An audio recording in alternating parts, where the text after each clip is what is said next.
মহান কবি গোস্বামী তুলসীদাস রচিত শ্রীরামচরিতমানসের উত্তরকাণ্ড। মোহের বশীভূত হয়ে বেদসম্মত ও জ্ঞান বৈরাগ্য সম্পন্ন যে হরিভক্তির পথ আছে তাকে মানুষ গ্রহণ করে না, আর অন্যান্য নিত্য নতুন পথ আবিষ্কার করতে থাকে। সন্ন্যাসী প্রচুর অর্থ ব্যয় করে গৃহসজ্জায় মন দেয়। তাদের মনে বৈরাগ্য আর থাকে না, তারা বিষয়াসক্তি দ্বারা ধ্বংস হয়ে যায়। তপস্বী তখন ধনী আর গৃহস্থ দরিদ্র হয়। হে তাত, কলিযুগের লীলা আর কত বলবো।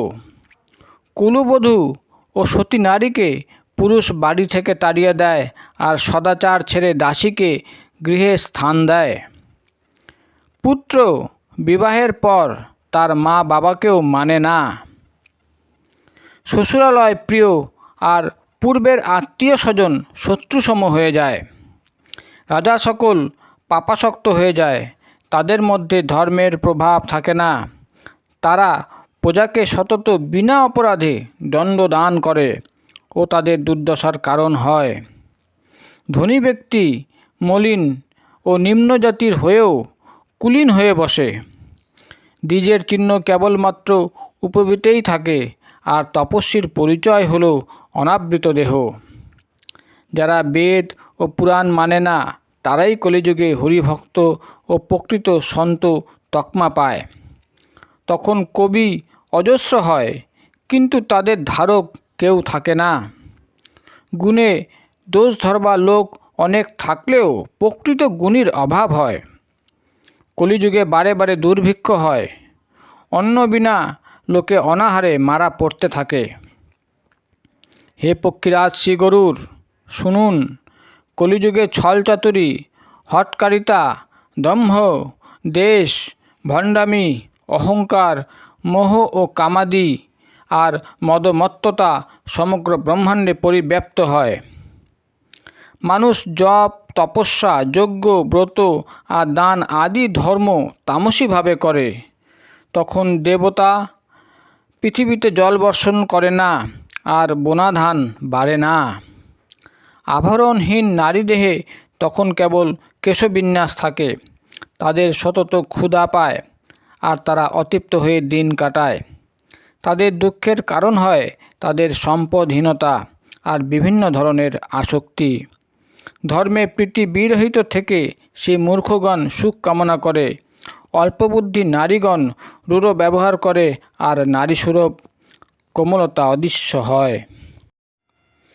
মানব তখন রোগগ্রস্ত হয়। ভোগ সুখ তাদের কোথাও থাকে না। তারা অকারণে অহংকার ও বিরোধ করে। অল্পকালের জীবদ্দশায় তাদের এত অহংকার থাকে যে মনে হয় যেন তা কল্পান্তেও যাওয়ার নয়। কলিকাল মানুষকে বেহাল করে ছাড়ে। তখন ভগিনী কন্যা বিচার চলে যায়। সকলের মধ্যে বিবেক, সন্তোষ ও শীতলতা লোপ পায়। সকলেই যেন ভিক্ষাজীবী হয়ে জীবন ধারণ করে। ঈর্ষা, কটু কথা বলা ও লোভ বেড়ে যায়। সাম্য অবলুপ্ত হয়। সকলেই বিচ্ছেদে ও বিশেষ শোকে জর্জরিত হয়ে থাকে। তখন বর্ণাশ্রমজনিত আচরণ আর দেখা যায় না। কারো মধ্যে ইন্দ্রিয় দমন, দান, দয়া আর বিচক্ষণতা দেখা যায় না। মূর্খতা ও অপরকে প্রবঞ্চনা করবার প্রবৃত্তি অত্যাধিক বৃদ্ধি পায়। নারী পুরুষ নির্বিশেষে সকলেই নিজ দেহের পরিচর্যায় নিত্যযুক্ত থাকে। নিন্দুকগণ সর্বত্র ছেয়ে যায়। হে সর্পারি, হে শ্রী গরুর, শুনুন। কলিকাল পাপ আর অবগুণের ভাণ্ডার হয়, কিন্তু কলিযুগের একটি মহৎ গুণও আছে। তাতে অনায়াসে ভববন্ধন থেকে মুক্তি লাভ করা সম্ভব হয়ে থাকে। সত্যযুগে, ক্রেতাযুগে ও দ্বাপর যুগে যা যোগ, যজ্ঞ ও পূজা দ্বারা লাভ করা সম্ভব হয়, তা কলিযুগে কেবল শ্রী ভগবানের নাম সংকীর্তন থেকেই পাওয়া যায়। সত্যযুগে সকলে যোগী ও বিজ্ঞানী হয়ে থাকেন। শ্রীহরির ধ্যান করে প্রাণী সকল ভবসাগর অতিক্রম করে থাকেন।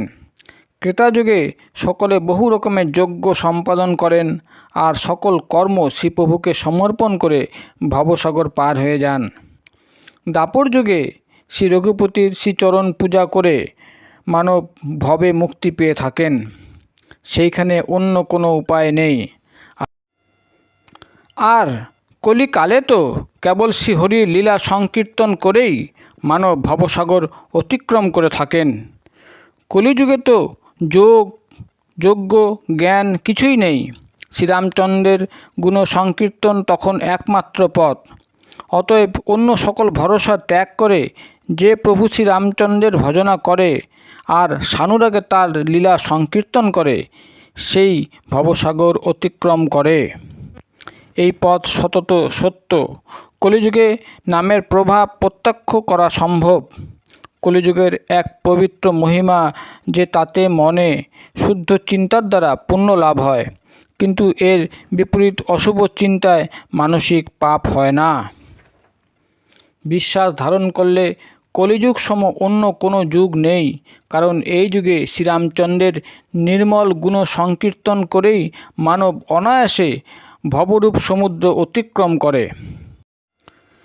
ধর্মের চরণ চতুষ্টয় সত্য, দয়া, তপস্যা ও দান প্রসিদ্ধ, যাতে কলিযুগে একটি দানরূপ চরণই অর্থাৎ পথই প্রধান।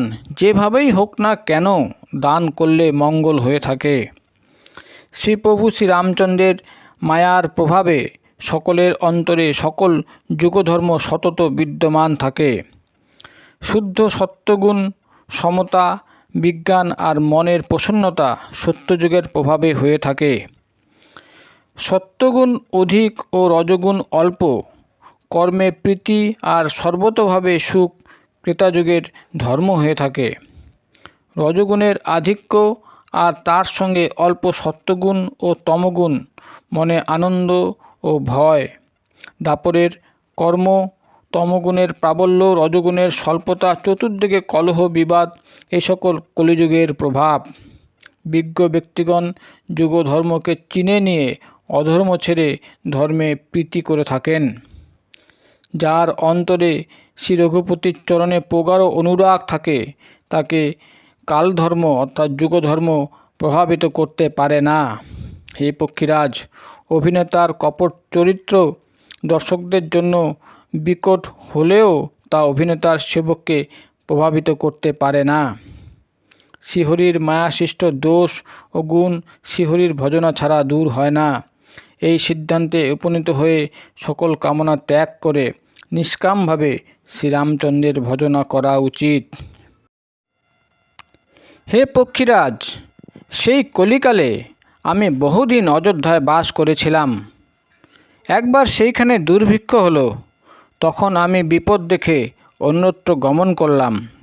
হে সর্পারি শ্রীগরুর, শুনুন, তখন আমি দীন, মলিন, হতাশ, দরিদ্র ও দুঃখী হয়ে উজ্জয়িনী চলে গেলাম।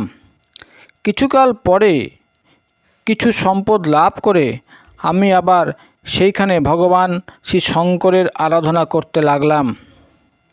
এক ব্রাহ্মণ সতত শাস্ত্রমতে ভগবান শ্রী শঙ্করের পূজা অর্চনা করতেন। অন্য কোনো কর্ম তিনি করতেন না। তিনি পরম সাধু ও পরমার্থ তত্ত্বজ্ঞ ছিলেন। তিনি শৈব বলে শ্রীহরির প্রতি কিন্তু শত্রুভাব রাখতেন না। আমি ছল চাতুরিতে যুক্ত থেকে তার সেবা করতাম। ব্রাহ্মণ অতিশয় দয়ালু ও নীতিপরায়ণ ছিলেন। হে স্বামী, আমাকে ব্যবহারে বিনয় দেখে ব্রাহ্মণ পুত্রসম শিক্ষা দান করতেন। সেই ব্রাহ্মণ আমাকে শিব মন্ত্রে দীক্ষা দান করেছিলেন আর বহু সদ উপদেশ দান করেছিলেন। আমি শিবের মন্দিরে গিয়ে মন্ত্র জপ করতাম। আমার চিত্তে তাতে দম্ভ ও অহংকার বৃদ্ধি পেয়েছিল। আমি দুষ্ট, অধম জাতি ও পাপময় মলিন বুদ্ধিধারী মোহের বশীভূত হয়ে শ্রীহরির ভক্তদের ও ব্রাহ্মণদের দেখেই জ্বলে উঠতাম আর ভগবান শ্রী বিষ্ণুর বিরোধিতা করতাম। গুরুদেব আমার আচরণে কষ্ট পেতেন। তিনি আমাকে প্রত্যহ নানাভাবে বোঝাবার চেষ্টা করতেন, কিন্তু আমি তা স্বীকার না করে আরও রেগে উঠতাম। দম্ভযুক্ত ব্যক্তির কখনো নীতিকথা ভালো লাগে?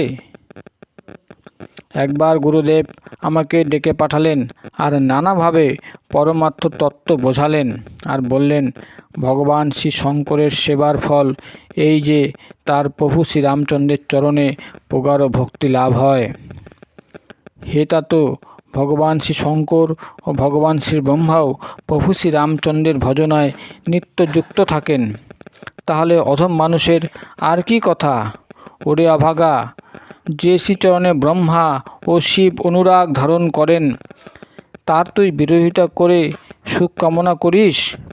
গুরুদেব মহাদেবকে শ্রীহরির সেবক বললেন, এ কথা শুনেই হে পক্ষীরাজ আমার অন্তর যেন জ্বলে গেল। অধম জাতিজাত আমি বিদ্যা লাভ করে দুগ্ধমান করা সর্পসম হয়ে উঠেছিলাম। এইবার অহংকারী, কুটিল, অভাগা, অধম জাত আমি দিবারাত্র গুরুদেবের দ্রোহে নিত্যযুক্ত হলাম। গুরুদেব অতিশয় দয়ালু ছিলেন, তাই কখনো তাকে ক্রোধ করতে দেখিনি। আমার গুরুদ্রোহিতা সত্ত্বেও গুরুদেব কিন্তু আমাকে বারে বারে উত্তম শিক্ষা দানই করে যাচ্ছিলেন।